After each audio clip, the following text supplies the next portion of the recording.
It's fun to be back here live.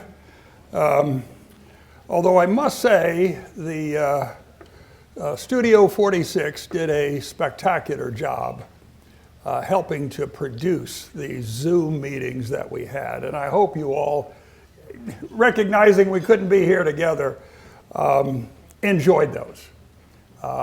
It kept the round table going, kept it alive and lively, and that's what was important about them. I don't know if any of you had this experience. Maybe it's because for so many years I've been working on George Meade. But someone would come up to me and ask me, now what are you working on? And I go, George Meade. And they go, well, he's the guy that didn't pursue Lee, right? Or another one would say, he's the guy that let Lee cross the Potomac River. And you just hear this over and over. It's a drumbeat. And you wonder, does this guy ever get a break? Has anyone ever taken the time to just actually examine what the man did? And the answer is no. The closest that ever came to that happening was his son, young George Meade, who left West Point in 1862 to become George Meade's aide-de-camp, and wrote a book after the war called With Meade at Gettysburg, where he tries his dead level best to resurrect his father, who died in 1872. And did he? I guess not. And we've gone all these years now believing these old tales of Meade let Lee escape across the Potomac, and he didn't pursue him after Gettysburg. Well, let's first of all look at George Meade himself. See if we can get this. Does that change?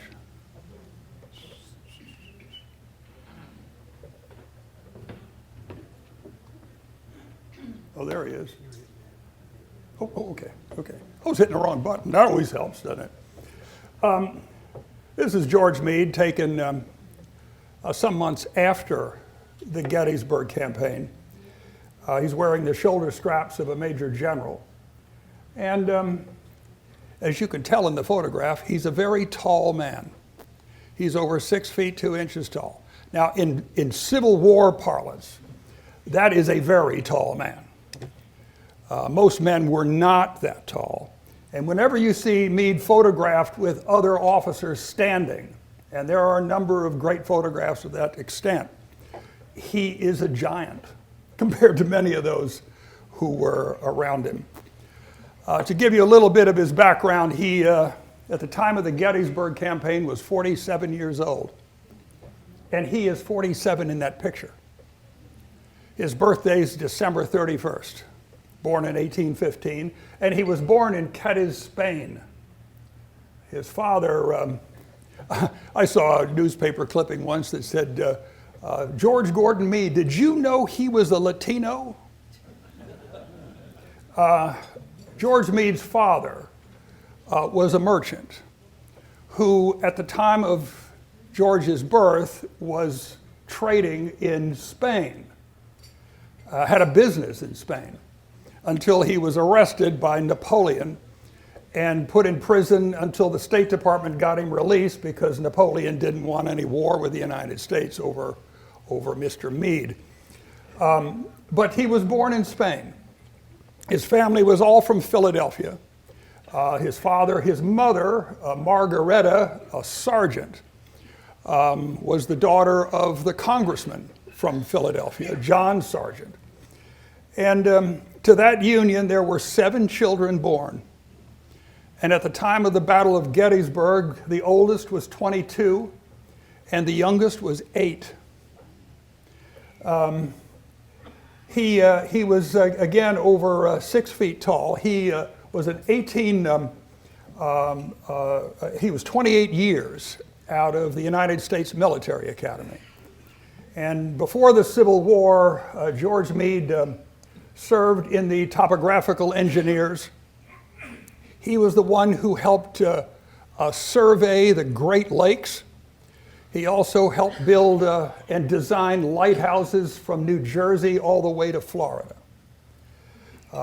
West Pointers in the years before the Civil War and after, if they were engineers, often went into civil service. They were uniformed officers, but they did things like help construct dams, river navigation, lighthouses, and surveys, and also build railroads. And Meade's was he was a surveyor and helped survey the Great Lakes, mostly Lake Huron and Lake Michigan, and then was building lighthouses. During the war, he became a brigadier general in 1861, brigadier general of volunteers, served in the Pennsylvania Reserves, and ultimately became commander of the 5th Corps in the Army of the Potomac. And he was commander of the 5th Corps when he was named commander of the Army of the Potomac on June 28, 1863. Let me give you a little bit about the Army of the Potomac before Meade became its commander. And it's a story that is a rather grim one, to be honest. For the first 26 months of the Civil War, the Army of the Potomac, which was the principal army in the East, the one that fought Robert E. Lee throughout the entire war, that was the Army of the Potomac. That army, for the first 26 months of the war, did not win one engagement against its enemy. Not one. At First Manassas, the predecessor of the Army of the Potomac, the Army of Northeastern Virginia, commanded by Irvin McDowell, was routed at the Battle of First Manassas. Literally routed, and sent running back to Washington, leaving behind 13,000 casualties. The next commander of the Army of the Potomac was George B. McClellan, who named it the Army of the Potomac in November 1861. It was George McClellan who took that army to the Virginia Peninsula, landing at Fortress Monroe, breaking through Confederate lines at Yorktown, but then getting stalled at the Battle of Seven Pines, just before Richmond. And at that battle, Joseph E. Johnston, the Confederate commander, was wounded, and in his place, Jefferson Davis named Robert E. Lee. Lee then, as George McClellan tried to change his base from the York to the James River, Lee attacked him over the course of 7 days, ultimately forcing Meade's entire army back to Harrison's Landing on the James River. And the defeat was so bad, the War Department literally ordered George McClellan to take this army back to Washington. This is how bad it was. Now, this is July 1862. In August 1862, August 29th, this poor Army of the Potomac was a scattered number of corps in Washington. Some of the corps joined a new Army of Virginia, commanded by General John Pope, whose parents, by the way, came from Lexington, Kentucky, and their house on Governor Street still stands, the Pope House. John Pope commanded this army, took it out of Washington to Manassas, the same field where the first battle was fought. And John Pope got struck by Lee's troops on his front and on his flank and was routed again, leaving behind some 14,000 casualties on the field, heading back to Washington. Well, George McClellan took over command again to try to do something with his army.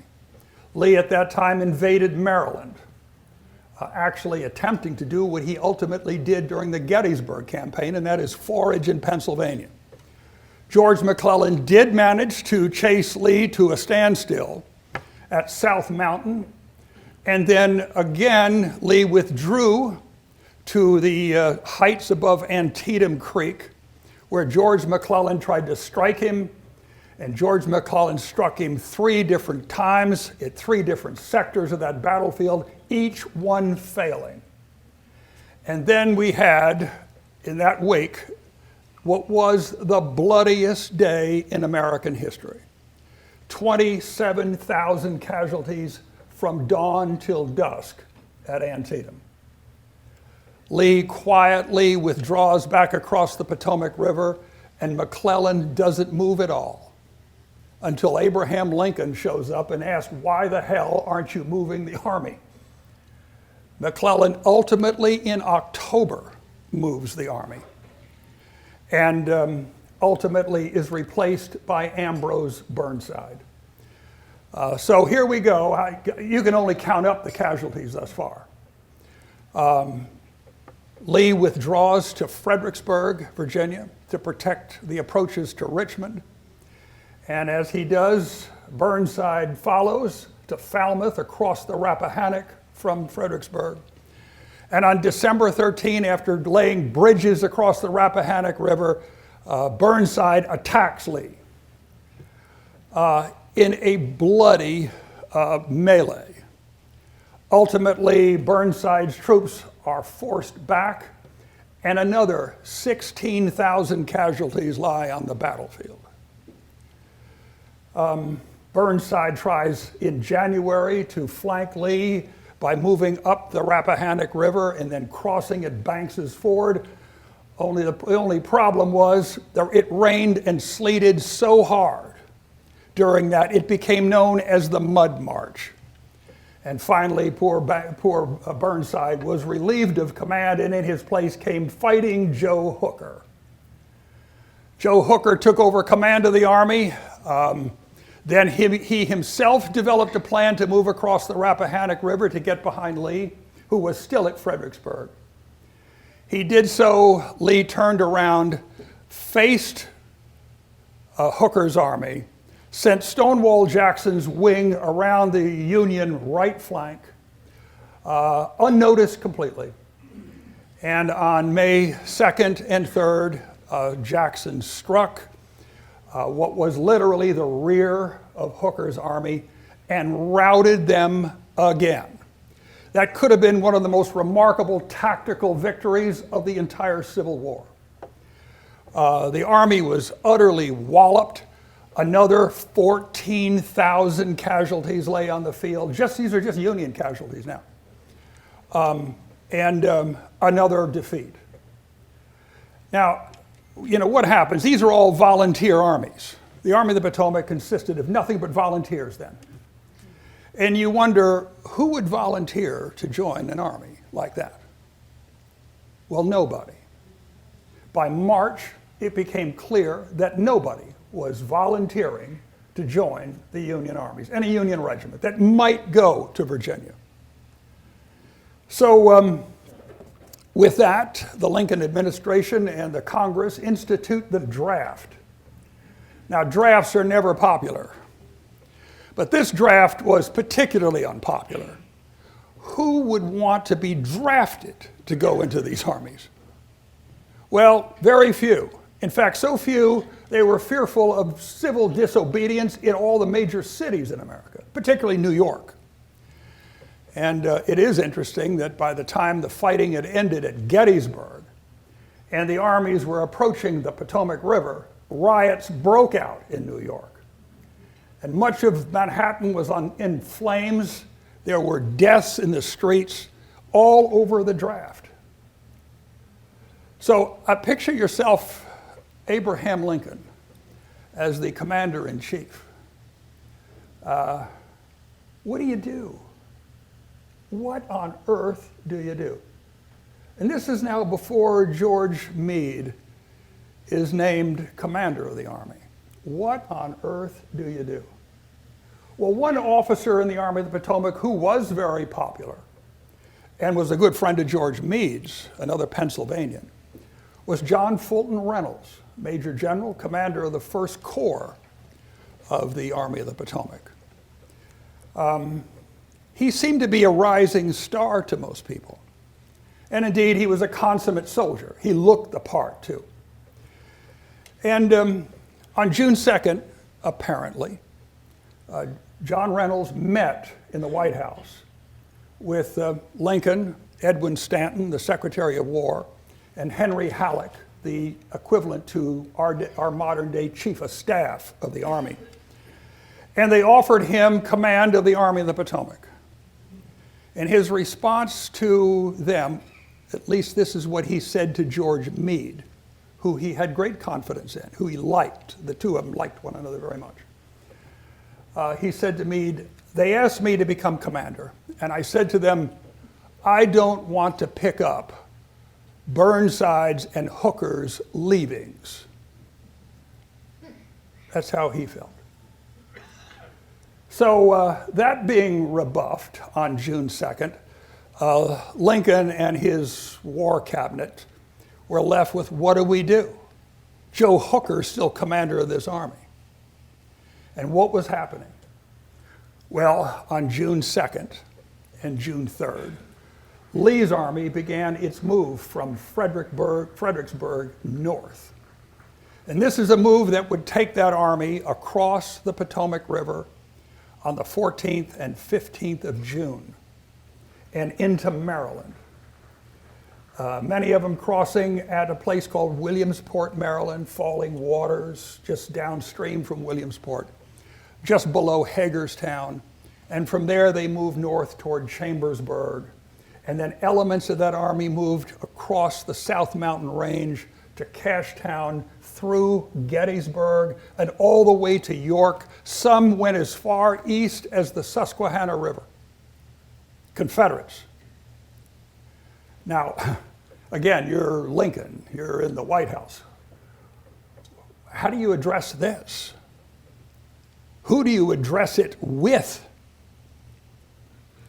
Well, Reynolds had told them, they asked him, well, if you're not going to do it, who is? And he says, ask George Meade. Ask George Meade. So they didn't ask George Meade. What they did was they met in the White House and they prepared orders for George Meade to take command of the Army of the Potomac on June 27. And they sent a young brigadier general by the name of James Hardie, Hardie, West Point graduate, guy very well liked by most general officers in the Army. They sent him, he was serving as an aide to Edwin Stanton. And they asked him, take these orders to George Meade and tell him these orders are peremptory. He is to take command of the Army of the Potomac. Those are the orders. Don't let him say he's not.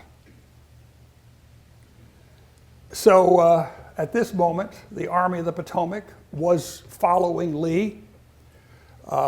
Its move, though, was farther east than Lee's army because it was protecting Washington and Baltimore. And so the Army of the Potomac reaches Frederick, Maryland.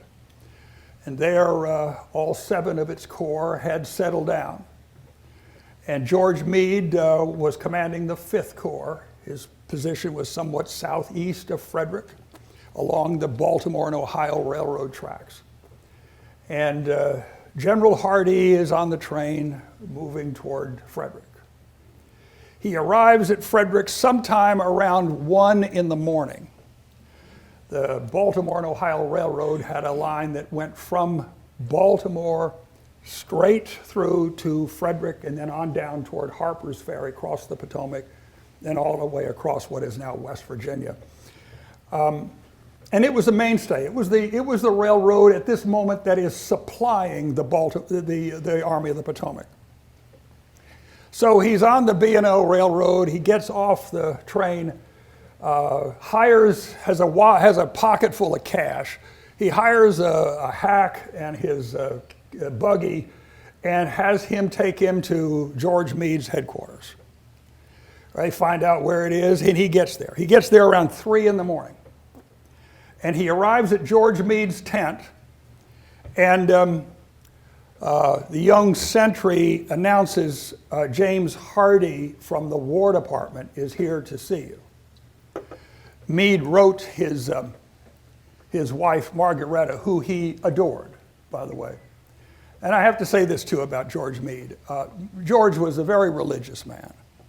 Every letter I ever found he writes to Margaretta, particularly when it's troublesome out there and they've been apart for a long time. He says, "Our Heavenly Father knows best." Always, he signs his letters off that way. Here he is in the tent. He hears this sentry saying, "There's General Hardee is here to see you." Well, he knows General Hardee.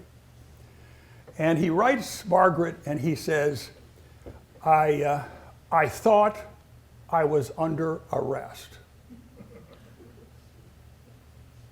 Now that's how bad the whole situation between the administration, the War Department, and the Army had gotten. I thought I was under arrest. And Meade allows Hardee to come in the tent, and Hardee hands him papers. And Meade actually tells Hardee, as he's opening them, "General, am I under arrest?" He says, "No, General, you're not." He opens it and sees where he's been named commander of the Army of the Potomac. Meade says, I can't take that. It belongs to John Reynolds. He's the one. And Hardee says, "We knew you'd say that. We knew you'd say that. But no, the order is peremptory. You have to take it. You have to take it or then there will be problems." Now that's how he was named commander. You either take it or you probably are under arrest. So George Meade says, well, I've been tried. I may as well go to execution, right? And Hardee says, I guess that's it.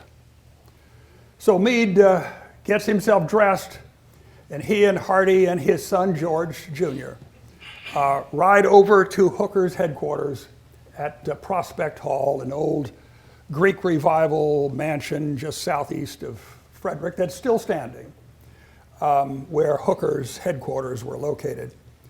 And there, Meade is ushered into Hooker's tent after Hardee announces to Hooker that he has been relieved of command and George Meade has been named in his stead. So his introduction as commander of the principal army in the East was, you either take it or you're going to be under arrest. So Meade talks with Hooker about maps and so forth, and then begins to look at what he needs to do. He has no idea where all the different corps of the Army are. He has to be brought up to date on everything. And then he's got an enemy out there, and he's got to know where that enemy is. And how do you know that in 1863 terms? How do you know where that enemy is? There's no aerial reconnaissance. There's nothing except riders.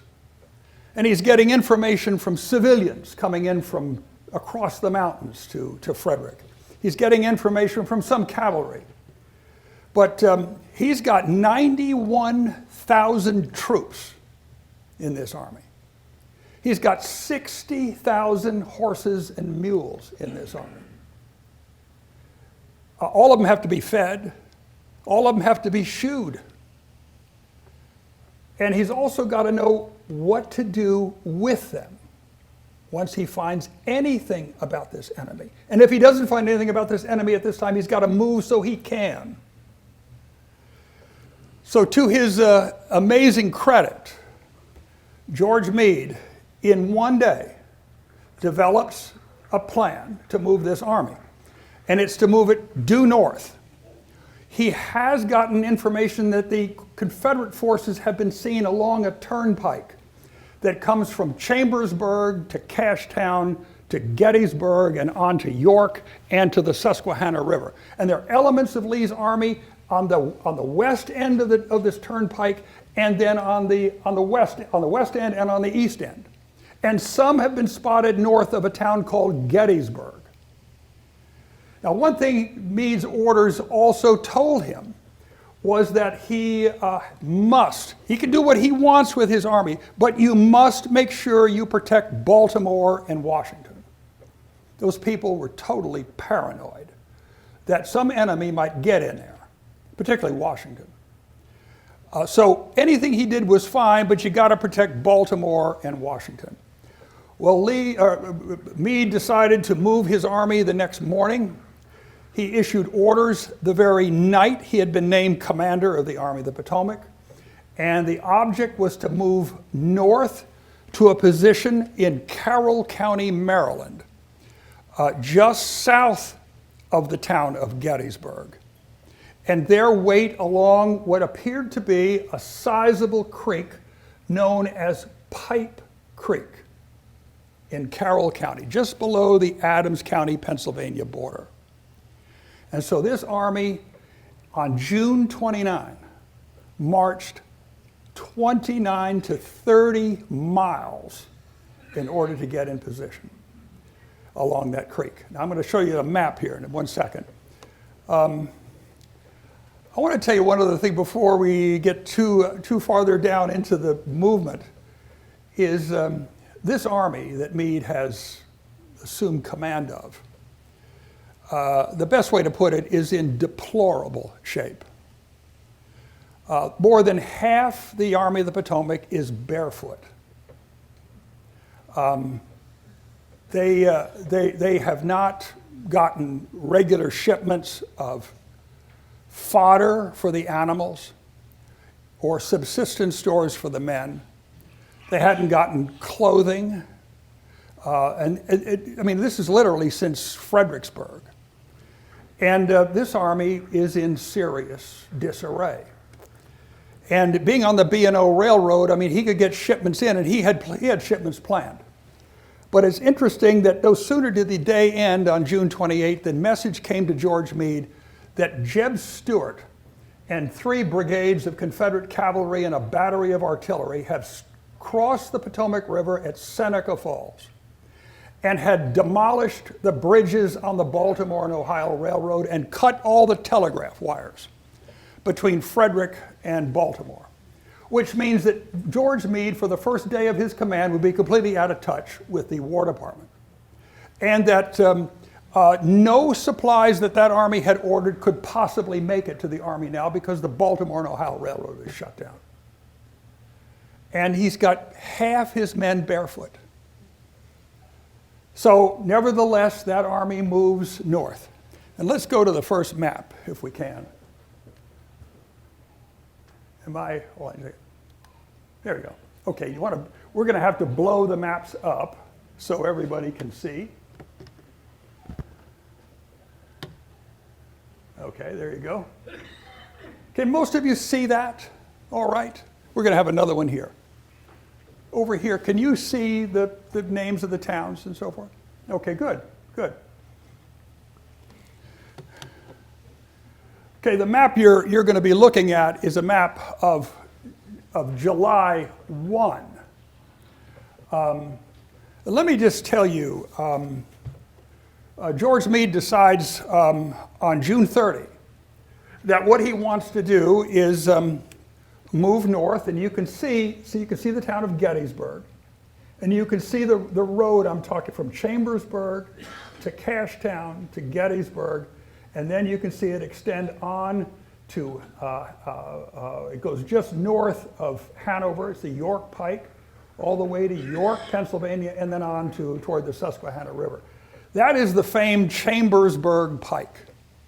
And it's on that pike, Meade has spotted all the Confederate forces that have been reported to him. And so his object is to move into a position so he could do something to, one, find out where all those elements of Lee's army are and what are Lee's intentions. And so he moves his army to a position along Pike Creek, and you can see it's in dark black. You can see Middleburg, Taneytown, Union Mills, and over toward Manchester. And it's bold black. The creek is marked in bold black. That is Pipe Creek. When Meade looks at that creek on the south bank, he sees heights 100 feet above the surface of the creek are the heights on the south bank, at least from Manchester to Union Mills. From Union Mills to Taneytown, it lowers to about 50 feet. and then on to Middleburg, it's less than that. But still, it's formidable. It also, look at all the roads it covers. It covers every road emanating from the Chambersburg Pike toward Baltimore. So is that not the logical place for Meade's army to position itself? And so that's what he decides he's going to do. But now to position the army there, you don't just sit there and wait for the enemy to come at you. You've got to try to make that enemy come at you. And the way you do it is employ advance corps. And one of those advance corps is commanded by John Reynolds. It's going to be the First Corps. And it's the one on the far left. And if you see the arrow going up from Emmetsburg toward Gettysburg, that is the First Corps. The next one down, you can see an arrow going from the Union Mills toward Hanover. And then you can see at Manchester another block that is the Sixth Corps. Now, what were they supposed to do? The purpose of that kind of operation, I mean, it was written about by Dennis Hart Mahan, the instructor of military science at West Point, who got it from Clausewitz, as well as Antoine Jomini, the two European military theorists, was to move up close to the enemy, get into the enemy's lines of communication, and force the enemy to collect in front of you, and if they attack you, then withdraw. And as you withdraw, you force the enemy, you cause the enemy to follow you toward where you want the enemy to go. Does that make sense? It's the operational use of an advanced corps, and that's what those two arrows are, the First Corps and the Fifth Corps, and frankly, the Sixth Corps at Manchester. But their design was to do just that. Go up, see what the enemy does. If they come at you, then you withdraw. And withdraw back to Pipe Creek. Well, when I was working on this, researching this book, I was in the National Archives, and in the 11th Corps papers, I found an envelope, and it read on the front cover, contents taken from the pockets of Major John F. Reynolds, July 1, 1863.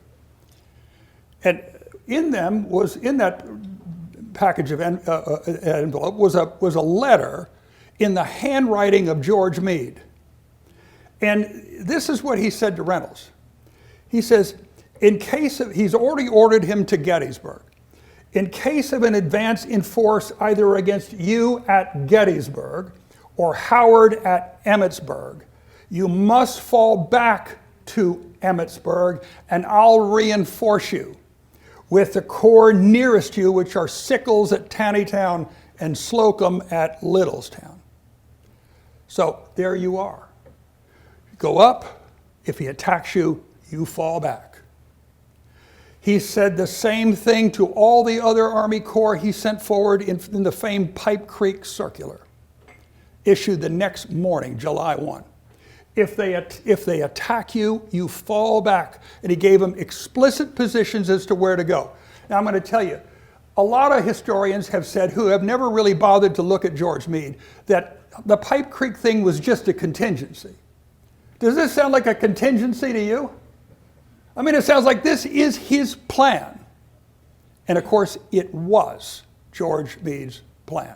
Somehow, George Meade has just, over the years, been just taken out of the equation. But this was his plan. Okay, let's go to the next map. There you go. Whoop. Okay. John Reynolds goes forward to Gettysburg, and he goes forward with only one division. He leaves two divisions behind, more than an hour or more behind the first one he takes up. As he arrives at Gettysburg, he finds that General John Buford, who, by the way, was born in Woodford County, Kentucky, and was married in Georgetown, and his wife and son, John Jr., are buried in the Georgetown Cemetery. John Buford and his two brigades of cavalry were engaged in a fight west of Gettysburg. And Buford called for Reynolds' assistance. I'm not going to go into why John Buford was locked in combat west of Gettysburg, but he was. It deserves another book, to be honest. Reynolds, instead of heeding Meade's advice and orders, takes that 1st Division and employs it on west of town and engages this enemy that's coming after John Buford. And by 10:15 in the morning of July 1, John Reynolds, putting troops into line, is shot in the back of the head and killed instantly. That's why these letters were taken from his pockets. He was killed. And so the letters were taken out of his pockets to give to the next commander in line, so he knew what Reynolds knew. Well, to make a long story short, the commander who takes over from John Reynolds is Abner Doubleday. Whether he was the inventor of baseball or not, I have no real idea. But it was Abner Doubleday, a man most unpopular in the Army. And I found a letter written by one of Doubleday's staff officers, John Slagle. I found it in a collection in Southern California. And this is a letter written on August 5th, 1863, by this staff officer to his brother. It is a 9-page letter about his experiences at Gettysburg. And in it he says that he was standing next to Doubleday when he was notified that John Reynolds was dead and that now he was in command. And with that, Doubleday said in the hearing of this man that I have no idea what Reynolds' intentions were here. And he says, if I don't stand here and fight, we'll be scorned by the rest of the Army.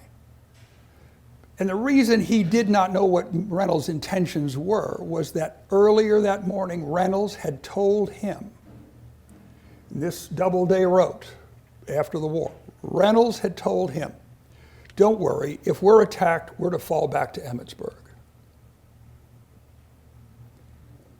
So what happened?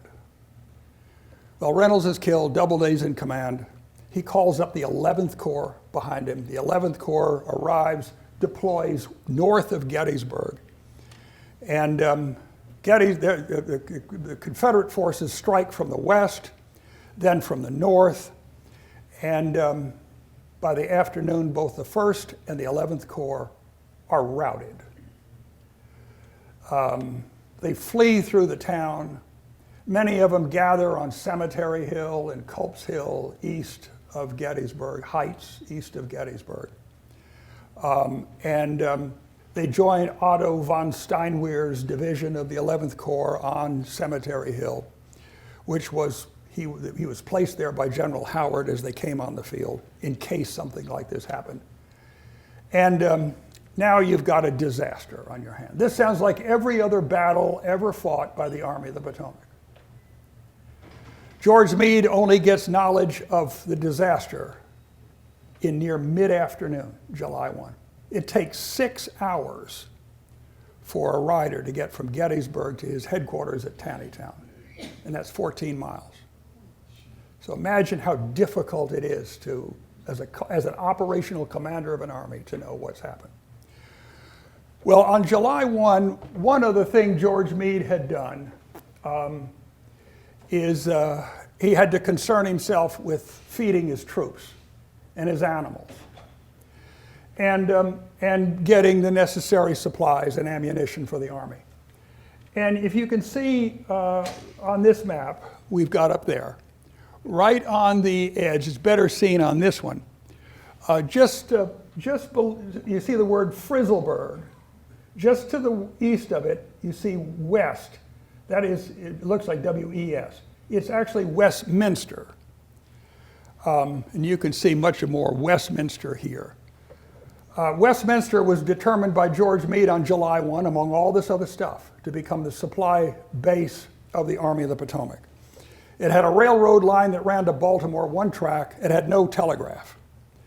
But they could bring supplies in there. And the War Department got General Herman Haupt to become basically the commander of the supply depot, who was a railroad man. And it was only 7 miles behind the Pipe Creek line. And Now Meade is in his lap. He has the decision to now, because of the disaster at Gettysburg, to send everything there, all those corps. Now to join what's left of the 1st and 11th Corps, the 6th Corps, the 12th Corps, the 3rd Corps, the 2nd Corps. And as you can see in this map now, all those corps are moving toward Gettysburg to meet the disaster. Now, once they get there, folks, the supply base of the Army is now 22 miles behind what are going to become George Meade's lines at Gettysburg, which causes a problem. And it gets even a worse problem because as the day progresses on July 2nd, elements of Lee's army begin to form to attack Culp's Hill and Cemetery Hill. They come under a ferocious bombardment. And I'm going to race through the Battle of Gettysburg, folks, in like 2 or 3 minutes. But think of this now, from July 2nd, when Meade's army finally gets all to Gettysburg, the Baltimore Pike that runs from Gettysburg to Westminster, it is the only avenue that he can supply his army from the railhead at Westminster, is shut down completely because of enemy activity. So now, after going all this distance, he has a disaster on his hands, and he is 22 miles from a supply base he can't even get anything from. Now, no one's ever talked about that with respect to George Meade or the Gettysburg campaign period, ever. And yet that is what was in the lap of this commander. To give you a thumbnail of Gettysburg, I mean, the attacks Lee launches against the Army of the Potomac, first of all against Meade's left flank by James Longstreet, after General Sickles moves his 3rd Corps way out onto the Emmitsburg Road against, or totally should have been punishable. Had not Sickles lost his leg in the battle, he probably would have been court-martialed, tried, and convicted. But Longstreet attacks him with just overwhelming force.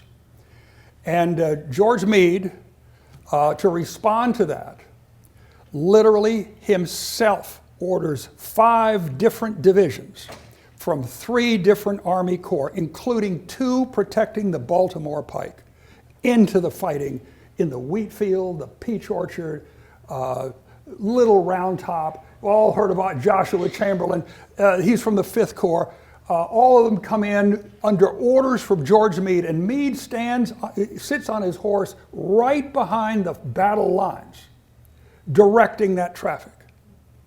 One of the assistant adjutant general of the 2nd Corps wrote shortly after the war that never in the history of the Army of the Potomac had any commander ever done what George Meade did that afternoon, to bring in personally division after division to try to stop that attack.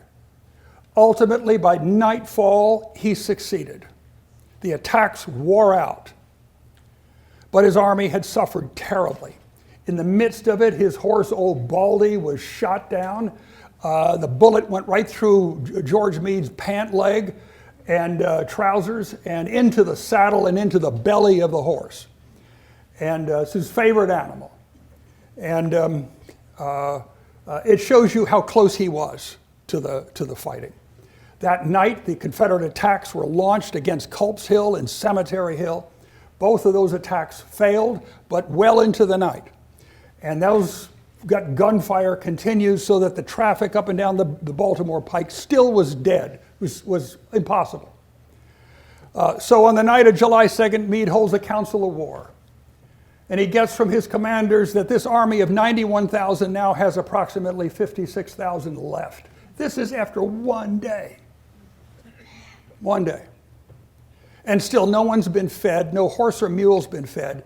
Ammunition is low, and no one has any shoes. And the horses and mules don't have shoes. They can't get the supplies in. The next day, of course, is the Pickett, Pettigrew, Trimble attack against the center, which is repulsed. An attack against Culp's Hill again is finally repulsed. An attack along the Baltimore Pike by Stuart's cavalry is repulsed. But still, the Baltimore Pike is down. At the end of July 3rd, Meade can say he had won a victory. But at what cost? At what cost? It was immense. Now let me just tell you, horses and mules, 60,000 of them in the Army of the Potomac. To feed a horse, we're in horse country, to feed a horse and expect the horse to do the work you want him to do. Army regulations then called for the horse to get 14 pounds of oats and 14 pounds of hay a day. Same with a mule. Oats were not particularly necessary for mules. They could eat it, but they had other grains they fed mules. They also have to be shoed. They don't shoe, they go lame. If they don't eat right, they go lame. If they eat the wrong food, they go lame. In some of these cavalry expeditions, they tried to feed horses corn, and they went lame. Totally not useful at all. So you've got to keep those horses fed. These horses haven't been fed since this campaign began. Imagine that. And I mentioned half the Army was shoeless on July 1. By July 1, Meade ordered 51,000 pair of shoes, but none could be delivered. None could be delivered. So think now of what shape this army is. Is it even capable of mounting a pursuit or an attack or anything? Well, Meade finds on July 4 that Lee has evacuated his position opposing him at Gettysburg. And he asked his commanders in a conference, what do you suggest we do? Meade had already written letters to two generals telling them exactly what he's going to do. He was going to follow Lee on the east side of the South Mountain Range all the way to Middletown, cross the South Mountain Range from Middletown on the old National Road, and confront Lee at Williamsport. He had already mapped that out in his head and told two generals that that's what he was going to do. But he would always ask his commanders, what would you do? And they all suggested that what you ought to do is follow on Lee's flank, just exactly as Meade had directed he was going to do to those two generals. And so Meade had one other thing he had to deal with in his head, and that is, okay, Lee's evacuated the position in front of me, but is he really intending to retreat back to Virginia? I can't move south and let me move back east and take the position I just had after I fought like I did to win this battle there. I can't do that. So he had to wait until he found out precisely what Lee was doing.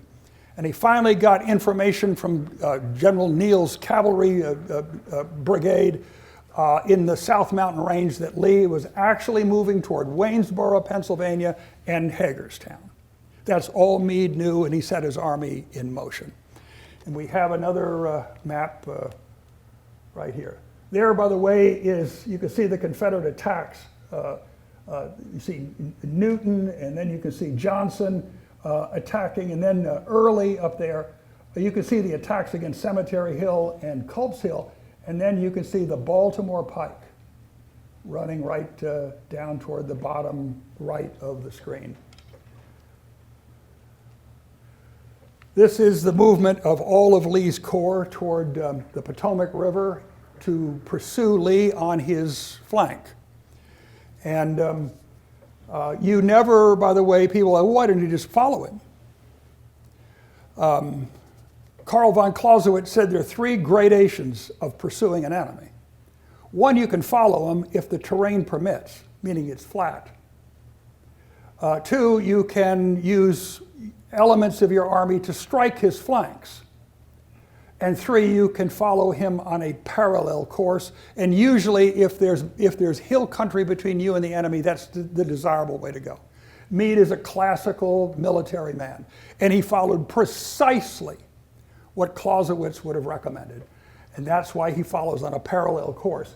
All these movements toward Frederick and then toward Middletown, you can see Middletown, are Meade's movements to try to intercept Lee. He would then move along the National Road toward Boonesboro, and you can see the line that says Lee's army between Hagerstown and the Potomac River. When Meade actually got that army in motion, it took him until the 10th of July to finally reach a position where he confronted Lee's army at the Potomac River. And I must say, the march for this army on the 7th, 8th, 9th, and 10th of July was one of the most difficult operations the Army of the Potomac ever took upon itself. Not only were these men hungry, not only were these horses and mules unfed, they were even out of ammunition. They nevertheless, in those days, went 64 miles in driving rains and knee-deep mud until they reached a position where they confronted Lee. Now, I tell you, that is, to me, it's remarkable. He gets to a position, you can see the dark lines are Meade's army, the light lines are Lee's, and Meade gets within 1.5 miles of Lee's position. And what is Lee's position? Well, he has fortified a string of ridges called Salisbury Ridge that stretch from Hagerstown all the way to Downsville on the Potomac River. He has gun emplacements up there. He has rifle pits in front of it.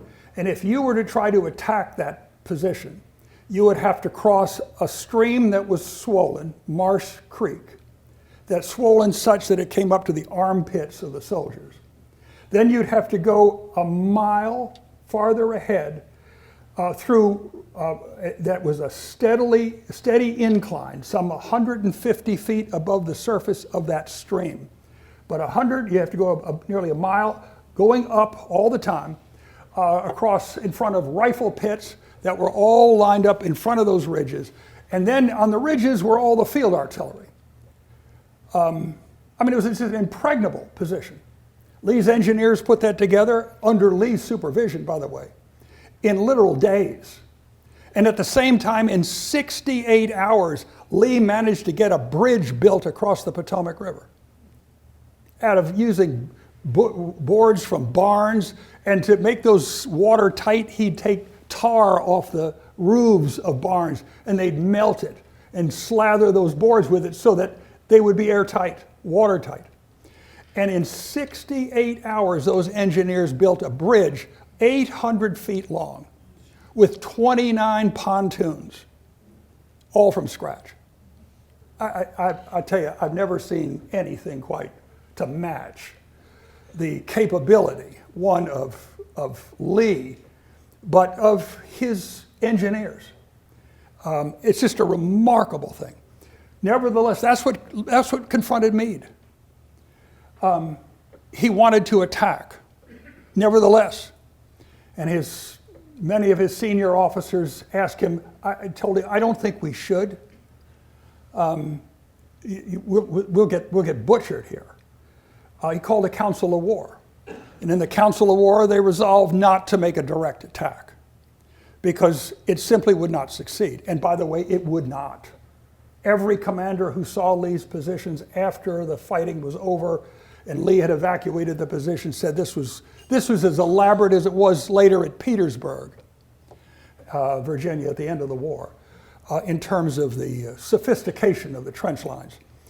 So the attack was called off, and Meade said, "But can't we even make efforts to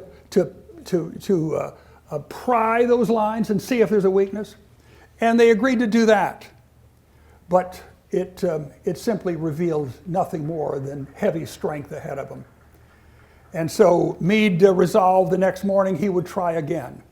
And on the night of July 13 and 14, Lee's army evacuated those trenches, crossed that bridge, and escaped into Virginia. Now, when that was over, Lincoln, and during that period, by the way, Lincoln and Stanton and Henry Halleck constantly prodded Meade to use forced marches, they said. Do forced marches, and Meade said, we've been doing that since the beginning. And Meade then told him that he was going to attack.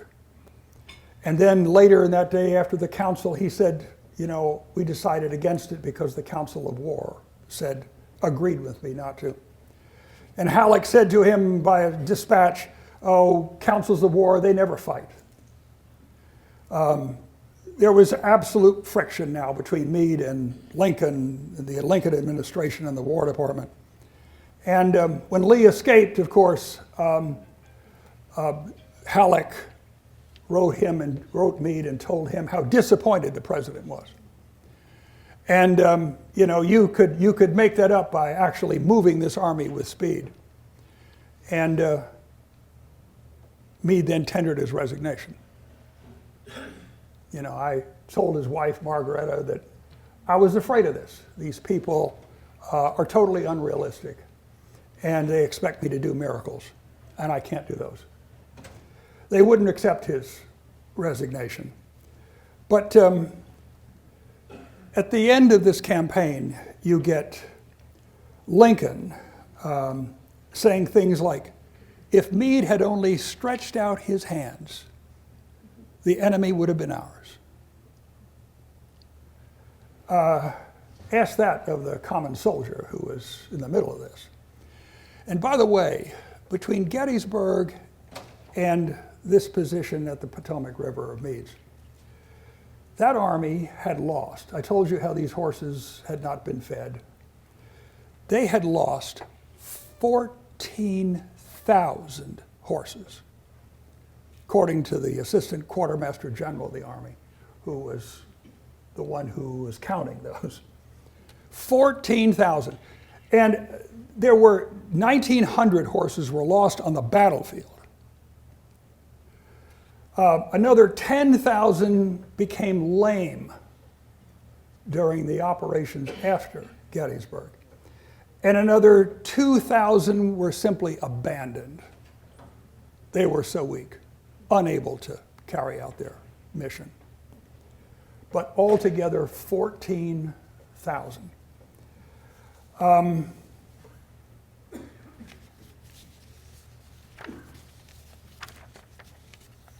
Meade has, of course, over the years, suffered horrific criticism as a result largely of Lincoln and those in confidence with Lincoln. Lincoln referred to him having missed a golden opportunity to destroy Lee's army at Williamsport. But I want to leave you with the words of one officer who really was not one who you would think would write favorably about Meade, because the two of them got into a bad argument after the fighting at Gettysburg, where Meade kind of scolded him for not handling the reserve artillery properly. And this officer then tendered his resignation, and Meade refused to accept it. And his name was Henry Hunt. He was Meade's chief of artillery and was chief of artillery of the Army of the Potomac for quite a while. He, after the campaign and really long after the war, was a writer of a series of articles that were published in Century magazine, now Battles and Leaders of the Civil War, on the Gettysburg campaign. 3 great articles on day 1, 2, and 3. And this is what he wrote. He was an older man in the old soldiers' home outside of Washington. And he says, now I was by no means a favorite with Meade. He rarely consulted me as chief of artillery is consulted. He rather consulted the chief of engineers and his staff. I'm under no sort of obligation to him that would lead me to sustain him if I was wrong, nor have I any occasion for ill feeling or malice towards him. In other words, there was no close personal relations between us, such as there was with Humphreys, Gibbon, and yourself, and he's speaking here to General Alexander Stuart Webb. No relations with them or yourself that could have or would have in any respect whatever sway my judgment. We differed on some points, i.e. sometimes I was vexed. Once I demanded to be relieved, so I could be impartial, I think. Now Webb, as I've studied this battle because I've written about it and had to study it, Meade has grown and grown upon me. Meade was suddenly placed in command. From all that moment, all his acts and intentions, as I can judge them, were just what they ought to have been. Except perhaps in his order for attacking at Falling Waters on the morning of the 13th and especially the 14th of July, when his corps commanders reported against it, and I was then in favor of the attack, so I can't blame him. He was right in his orders as to Pipe Creek, right in his determination under certain circumstances to fall back upon it, right in pushing up to Gettysburg after the battle commenced, right in remaining there, right in making the battle a purely defensive one, right, therefore, in taking the line he did, right in not attempting to counterattack at any stage of the battle, right as to his pursuit of Lee. Rarely has more skill, vigor, or wisdom been shown under such circumstances as he was placed in, and it would, I think, belittle his grand record of that campaign by a formal defense against his detractors, who will surely go under in their show story. That is the statement of a man who was not friendly to Meade, but who had weathered that entire campaign. And I hope after tonight you have a different view of that fellow. One last picture. That is the only photograph ever taken of George Meade during the Gettysburg campaign. That was taken in Frederick, Maryland by Jacob Byerly, the photographer there. You can see he's a major general. He was in Frederick before as a brigadier general in the Antietam campaign. But here he is as a major general, so this has to be at Gettysburg, the Gettysburg campaign. Jacob Byerly's name is right at the bottom of the photograph. J. Byerly, photographer, Frederick, Maryland.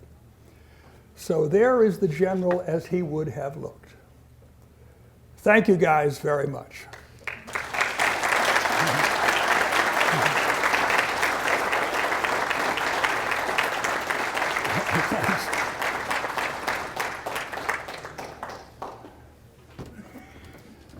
Okay. Take a few questions. If they want, a few. Yeah, we're late. Do we have any questions for Kent? Quick question. Kent, you talked in detail about the problems that Meade's army had following the battle, the fatigue of the soldiers, the lack of Right. food, Right. lack of shoes, and so forth. Right. Did not Lee have those same impediments, plus the addition of a long train of wagons with Yeah. wounded that he had to get around? A terrific question, and here's how I answer that. Lee approached Gettysburg once the fighting broke out there far more deliberately than Meade did. Lee did not have a disaster on his hands. He created one for the enemy. But the rest of his army he approached far more deliberately than Meade did, was caused to. When Lee's army approached Gettysburg, they had a system. They were able to set up a system whereby every division of every corps set up its own hospitals, and then around its hospitals, all the quartermaster stores of that division were placed. All the wagons carrying that, all the beef on the hoof, all the sheep, everything else they got to eat were put there where that hospital situation was located. And that was customarily 3 miles behind the battle lines. So all of Lee's food was within distance where they could get it at all times. And this was true in all three of Lee's Army Corps at Gettysburg. So there's where all their supplies were. Those men were fed meagerly, but they were fed meat. And there are great diaries that tell you about what that looked like with the long lines of African Americans cooking meat for the troops as the fighting ends along the front of Longstreet's Corps. You could see the difference where Meade was forced up there, and then there was never any hospital situation even set up to care for troops. Once they got situated, all they did was take houses that were right behind the battle lines, most of which were shelled out, and they had to move somewhere else. And there were no tents up front for George Meade's men. So when it began to rain on July 4th in torrents, the wounded were just naked to the weather. Some were drowning in the water. Lee's army had a different system. And again, it comes about because they approached it on their own time and then systematically set it up. True, Lee's supply trains were 57 miles long, leaving Gettysburg. Meade's were 50. Yet those trains had never been able to supply anybody. Lee's had. Can you see the difference? Now, indeed, there were a lot of barefoot Confederates in this. There were a lot of people in rags and tags and so forth. Lots of wounded. Those bogged the army down. But nevertheless, it was far easier for Lee's army. It's amazing, kind of almost ironic, really. Here you are in Pennsylvania, and they're better off as a loser than the Union army that just won. But they were.